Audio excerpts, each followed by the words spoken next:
We're joined now by SABC News political editor Mzwandile Mbeje. Mzwandile, as we may see there, one would say that the president ending on a high note, but he did say at some point that he conceded that it is not unreasonable that former President Jacob Zuma's armed spy army could have played a role in last month's unrest, as it was put to him. Take us through what led to this point.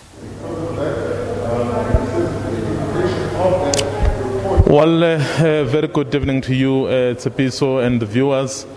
Indeed, this is, today is the 12th of August.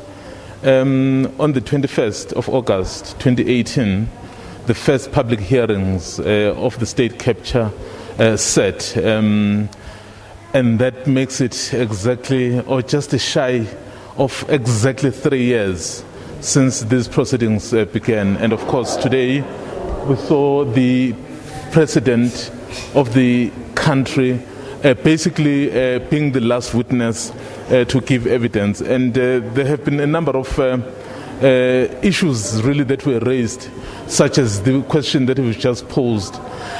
Basically, Tsepiso, what the president, the picture that he sought to create as he was being questioned by the legal team and of course by the chairperson, Judge Zondo, was that as far as he is concerned, there indeed was a state capture. All the elements that create a state capture were there. If you saw at what some of the things that were being done, so are confirming that.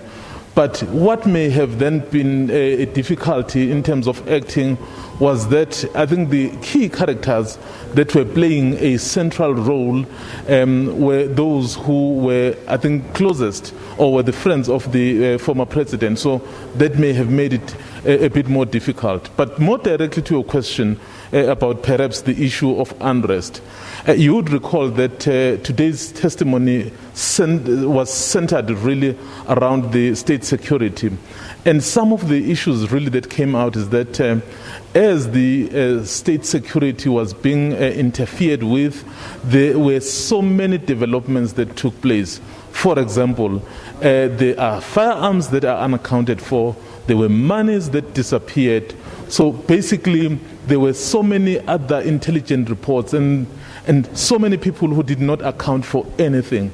So as this unrest happened, given the divisions and the factions that have been happening that were in the state security agency, so this was really a possibility.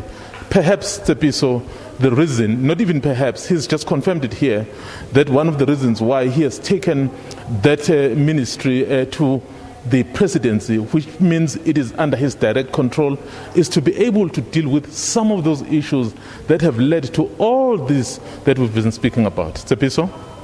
All right. Mzwandile Mbeje is the SABC News political editor. Thank you for that summary, Mzwa. And of course, we'll continue zeroing in on some of those major factors, including the president saying, in fact, admitting that he only spoke up twice in 5 years against this broad state capture that is at the center of this commission.